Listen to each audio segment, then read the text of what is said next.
Biboong.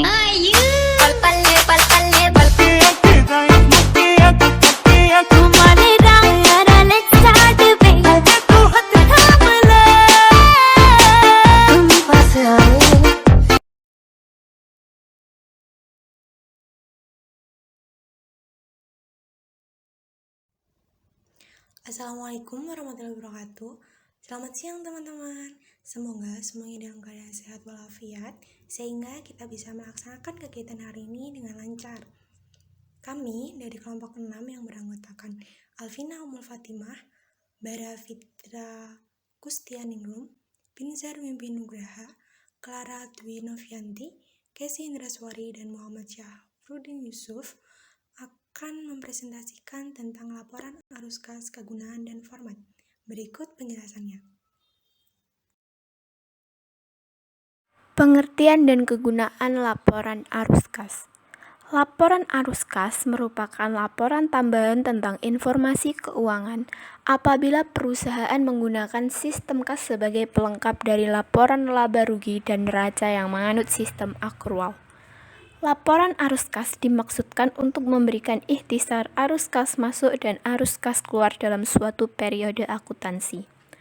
Laporan arus kas berupa anggaran dan realisasi yang berguna, antara lain untuk memprediksi kebutuhan kas perusahaan agar tidak kurang dan tidak berlebih. Kekurangan kas dapat menimbulkan ketidakstabilan usaha, sedangkan kelebihan kas merupakan kondisi yang tidak efisien. Laporan arus kas merupakan laporan keuangan yang berisi informasi aliran kas masuk dan aliran kas keluar dari suatu perusahaan selama periode tertentu. Informasi ini penyajiannya diklasifikasikan menurut jenis kegiatan yang menyebabkan terjadinya arus kas masuk dan kas keluar tersebut. Kegiatan perusahaan umumnya terdiri dari 3 jenis, yaitu aktivitas operasional, aktivitas investasi, serta aktivitas pendanaan. Aktivitas operasional adalah aktivitas penghasil utama pendapatan perusahaan dan aktivitas lain yang bukan merupakan aktivitas investasi dan aktivitas pendanaan. Arus kas dari aktivitas operasi terutama diperoleh dari aktivitas penghasil utama pendapatan perusahaan. Oleh karena itu, arus kas tersebut pada umumnya berasal dari transaksi dan peristiwa lain yang mempengaruhi penetapan laba atau rugi bersih. Contoh-contoh arus kas dari aktivitas operasi adalah penerimaan kas dari penjualan barang dan jasa, penerimaan kas dari fee atau royalti, pembayaran kas kepada pemasok barang dan jasa, serta pembayaran kas kepada karyawan. Selanjutnya, aktivitas investasi adalah perolehan dan pelepasan aktivitas jangka panjang serta investasi lain yang tidak termasuk setara kas. Contoh arus kas yang berasal dari aktivitas investasi adalah pembelian aktiva, baik aktiva tetap berwujud dan aktiva jangka panjang lainnya, termasuk biaya pengembangan yang dikapitalisasi dan aktiva tetap yang dibangun sendiri. Kedua, penerimaan kas dari penjualan tanah, bangunan, dan peralatan, aktiva tak berwujud, dan aktiva jangka panjang lain. Selanjutnya, perolehan saham dan atau instrumen keuangan perusahaan lain. Lalu, aktivitas pendanaan adalah aktivitas yang mengakibatkan perubahan dalam jumlah serta komposisi modal pinjaman perusahaan. Contoh arus kas yang berasal dari aktivitas pendanaan adalah: yang pertama, penerimaan kas dari emisi saham atau instrumen modal lain. Yang kedua, pembayaran kas kepada pemegang saham untuk menarik atau menebus saham perusahaan. Yang ketiga, penerimaan kas dari emisi obligasi, pinjaman, wesel, hipotek, dan pinjaman lainnya. Yang terakhir adalah pelunasan pinjaman pembayaran kas oleh penyewa guna usaha untuk mengurangi saldo.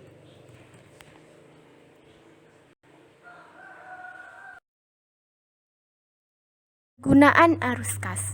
Dalam PSAK nomor 2 disebutkan bahwa jika laporan arus kas digunakan dalam kaitannya dengan laporan keuangan yang lain, laporan arus kas dapat memberikan informasi yang memungkinkan para pemakai untuk mengevaluasi perubahan dalam aktiva bersih perusahaan, struktur keuangan, termasuk likuiditas dan solvabilitas, dan kemampuan untuk mempengaruhi jumlah serta waktu arus kas dalam rangka adaptasi dengan perubahan keadaan dan peluang. Informasi arus kas berguna untuk menilai kemampuan perusahaan dalam menghasilkan kas dan memungkinkan para pemakai mengembangkan modal untuk menilai dan membandingkan nilai sekarang dari arus kas masa depan atau future cash flows dari berbagai perusahaan. Dengan melakukan analisis kas ini, kita dapat mengetahui bahwasanya yang pertama, kemampuan perusahaan menggenerate kas, merencanakan, mengontrol arus kas masuk dan arus kas keluar perusahaan masa lalu. Yang kedua, kemungkinan keadaan arus kas masuk dan keluar, arus kas bersih perusahaan, termasuk kemampuan membayar dividen di masa yang akan datang. Informasi bagi investor dan kreditor untuk memproyeksikan return dari sumber kekayaan perusahaan. Yang ketiga, kemampuan perusahaan untuk memasukkan kas ke perusahaan di masa yang akan datang. Yang keempat, alasan perbedaan antara laba bersih dibandingkan dengan penerimaan dan pengeluaran kas. Yang kelima, pengaruh investasi baik kas maupun bukan kas dan transaksi lainnya terhadap posisi keuangan selama satu periode tertentu.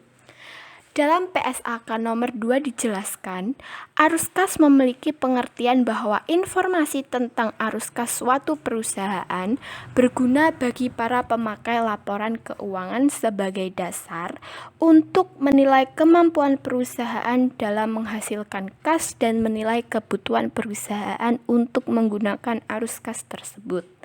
Dalam proses pengambilan keputusan ekonomi, para pemakai perlu melakukan evaluasi terhadap kemampuan perusahaan dalam menghasilkan kas dan setara kas serta kepastian perolehannya.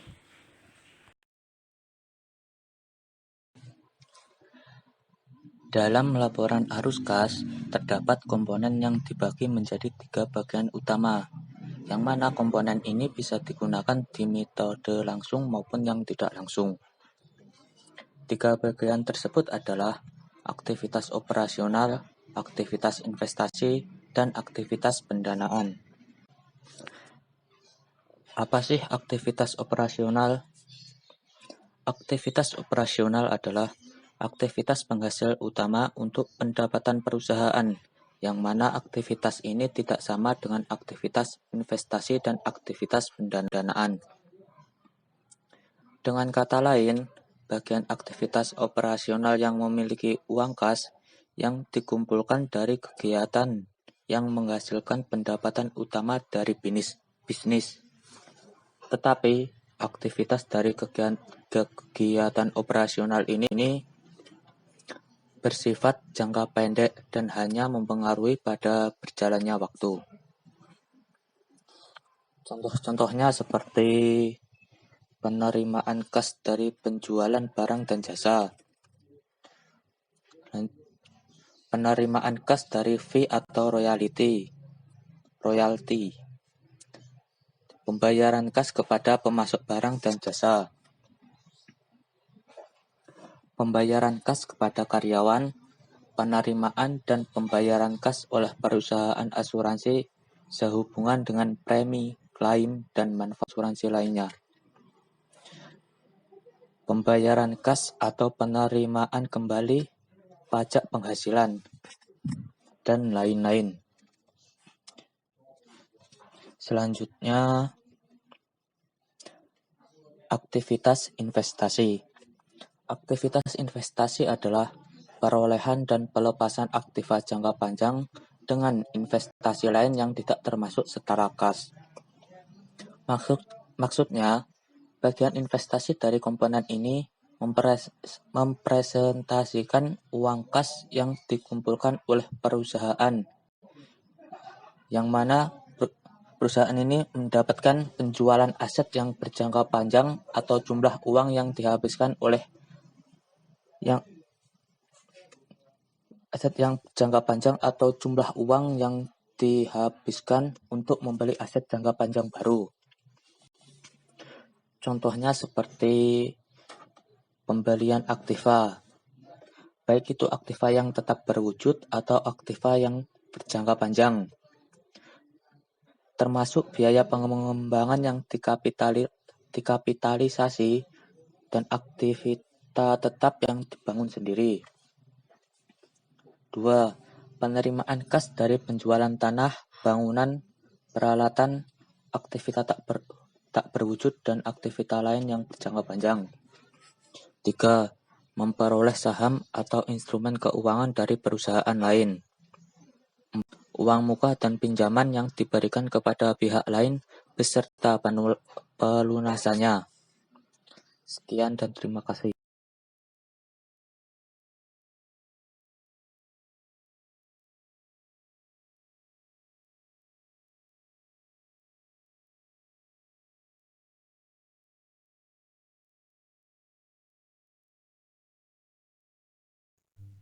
Saya lanjutkan materi selanjutnya, yaitu aktivitas pendanaan. Adalah aktivitas yang mengakibatkan perubahan dalam jumlah serta komposisi modal pinjaman perusahaan. Contoh arus kas yang berasal dari aktivitas pendanaan adalah yang pertama, penerimaan kas dari emisi, saham, atau instrumen modal lain. Yang kedua, pembayaran kas kepada pemegang saham untuk menarik atau menebus saham perusahaan. Yang ketiga, penerimaan kas dari emisi obligasi, pinjaman, wesel hipotek, dan pinjaman lainnya. Yang keempat, yaitu pelunasan pinjaman pembayaran kas oleh penyewa guna usaha untuk mengurangi saldo. Materi selanjutnya yaitu format laporan arus kas. Ini metode langsung. Yang atas sendiri yaitu PT. PT itu terserah ya, PT apa yang laporan arus kas untuk periode yang berakhir pada tanggal ini, tanggal ini, bulan ini, dan tahun. Yang selanjutnya yaitu penerimaan kas dan kegiatan operasional, penerimaan kas dari langganan, penerimaan dan penjualan surat berharga, penerimaan piutang. Terus tadi penerimaan, sekarang pengeluaran kas dari kegiatan operasional yaitu pembayaran gaji, pembayaran bunga, pembayaran pajak penghasilan, pembelian perlengkapan, utang usaha. Jadi pengeluaran itu ya uang yang dikeluarkan dari perusahaan gitu loh, dari kegiatan operasional, itu pembayaran gitu. Terus selanjutnya itu arus kas masuk dari kegiatan operasional. Arus kas masuk dari investasi, yaitu penjualan gedung, pembelian gedung, pembelian peralatan, dan seterusnya. Nanti ada contohnya untuk metode langsungnya.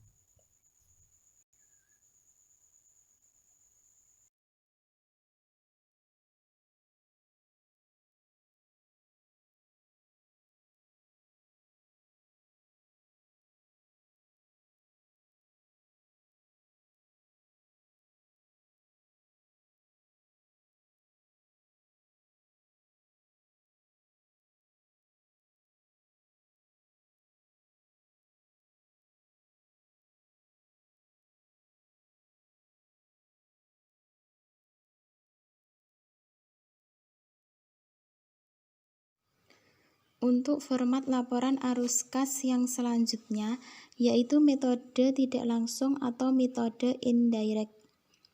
Perbedaan yang mencolok dari arus kas metode tidak langsung dengan arus kas metode langsung itu terletak pada aktivitas operasionalnya. Aktivitas operasional metode tidak langsung itu lebih terinci atau lebih detail. Langkah-langkah cara menyusun laporan arus kas metode tidak langsung, yaitu Pertama, catat laba bersih yang kita dapatkan dari data yang ada di laporan laba rugi. Selanjutnya, lakukan penyesuaian terhadap laba bersih akun aset maupun utang. Jika aset naik maka dikurangi, jika aset turun maka ditambah. Sedangkan untuk utang usaha naik ditambah dan untuk utang usaha turun dikurangi. Kemudian hitung kas bersih aktivitas operasional, yaitu dengan laba bersih ditambahkan dengan total penyesuaian. Untuk aktivitas investasi dan aktivitas pendanaan, antara metode langsung dan metode tidak langsung itu sama saja. Untuk menghitung kenaikan kas, kita dapat menjumlahkan antara kas bersih dari aktivitas operasional ditambah aktivitas investasi dan ditambah dengan aktivitas pendanaan. Dan untuk yang terakhir, saldo akhir diambil dari kenaikan kas ditambah dengan saldo awal.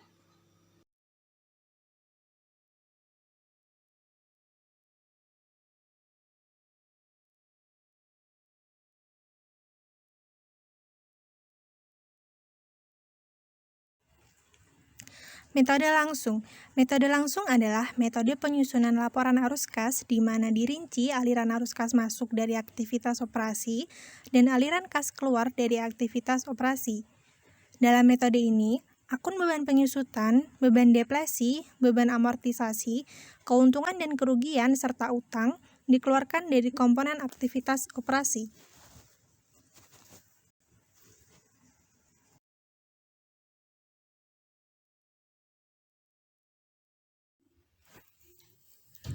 Metode langsung hanya memperhitungkan transaksi tunai dan menghasilkan arus kas dari operasi. Di sisi lain, metode ini mencatat transaksi tunai secara terpisah dan kemudian menghasilkan laporan arus kas. Masalah dalam menggunakan metode langsung adalah bahwa perusahaan mungkin tidak menyimpan informasi dalam bentuk yang diperlukan. Misalnya, perusahaan yang menggunakan akuntansi akrual bersama-sama penjualan tunai dan kredit. Mereka harus membuat ketentuan khusus untuk melacak penjualan tunai secara terpisah.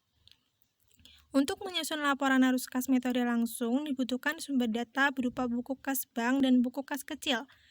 Langkah-langkah penyusunannya sendiri terdiri dari cross-checking antara buku kas bank, buku kas kecil, rekening koran, dan bongkar cek.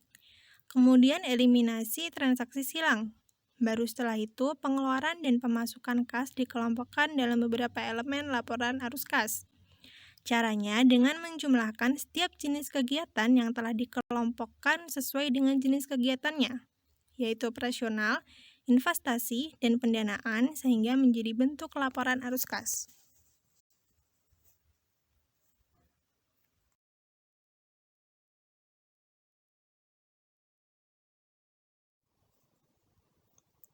Berikut ini beberapa jenis penerimaan dan pengeluaran kas yang sering digunakan dalam arus kas metode langsung. Yang pertama, penerimaan kas dari pelanggan, penerimaan kas dari penerbitan saham perusahaan, pembayaran kepada supplier, pembayaran kepada karyawan, dan juga pembayaran kas untuk pembelian aset tetap. Selanjutnya, komponen penyusun metode arus kas langsung. Yang pertama, memiliki sumber data yang jelas, yaitu harus bisa memberikan informasi mengenai seluruh data pengeluaran dan pemasukan dari keuangan perusahaan tersebut, di mana biasanya sumber data yang didapatkan untuk metode ini merujuk pada data buku kas bank dan buku kas kecil. Selanjutnya, terdiri dari data aktivitas operasional, yaitu meliputi berbagai perubahan nilai aset dan keuangan akibat suatu kegiatan, di mana di dalamnya terdiri dari berbagai data pengeluaran, pemasukan, penjualan produk hingga operasional kerja. Selanjutnya, memasukkan data aktivitas investasi, yaitu penjualan aset untuk dimasukkan dalam kas sebagai simpanan jangka panjang. Kemudian aktivitas ini juga terdiri dari pengalian ke aset lain, di mana pengeluaran dana atau pemasukan dana atas pembelian aset jangka panjang. Selanjutnya, memasukkan data aktivitas pendanaan, yaitu terdiri dari aktivitas tunai yang mempengaruhi liabilitas jangka panjang dan juga ekuitas. Dengan kata lain, komponen ini sendiri terdiri dari berbagai jenis pendanaan, seperti pembelian saham, pengambilan pinjaman, di mana perusahaan akan berkontribusi pada pendanaan jangka panjang. Selanjutnya adalah menyusun arus kas hasil data seluruh perusahaan, yaitu seperti aktivitas operasional, investasi, pendanaan, dengan sumber jelas yang bisa dipertanggungjawabkan.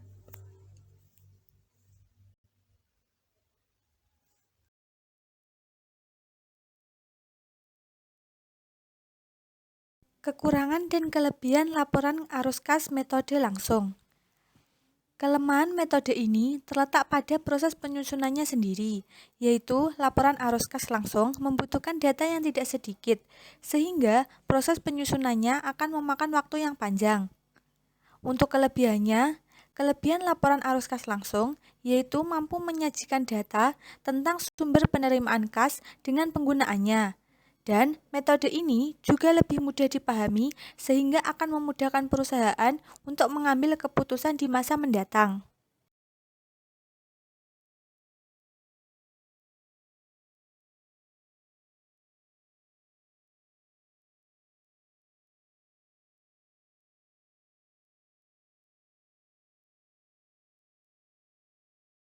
Untuk contoh perhitungan laporan arus kas, metode langsung, di sini terdapat laporan arus kas dari PT Adijaya. Di dalam laporan arus kas ini, kita dapat melihat aktivitas yang mempengaruhi kas, yaitu aktivitas operasional dan aktivitas pendanaan. Sedangkan untuk aktivitas investasi tidak terdapat kas yang mempengaruhinya. Untuk aktivitas operasional, penerimaan kas ini diperoleh dari beberapa sumber. Yang pertama, penerimaan kas dari pelanggan. Nominal sebesar Rp867.100.000 ini didapat dari jurnal penerimaan kas kolom kas yang berpengaruh terhadap piutang. Karena penerimaan kas dari pelanggan ini dapat dikatakan sebagai pelunasan piutang, jadi nominal yang diperoleh yaitu kas yang berpengaruh terhadap piutang.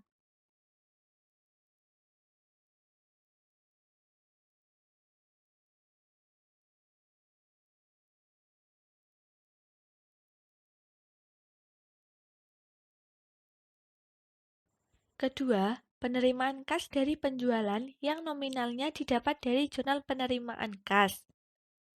Kemudian pendapatan bunga. Untuk pendapatan bunga ini, nominal didapatkan dari jurnal penyesuaian. Pada pengeluaran kas aktivitas operasional, terdapat beberapa sumber. Untuk pembayaran gaji, pembayaran utang, dan pembayaran pajak, nominal diperoleh dari jurnal pengeluaran kas. Beban administrasi bank diperoleh dari jurnal penyesuaian. Sedangkan untuk pembentukan kas kecil, nominalnya diperoleh dari jurnal kas kecil atau sering disebut dengan petty cash.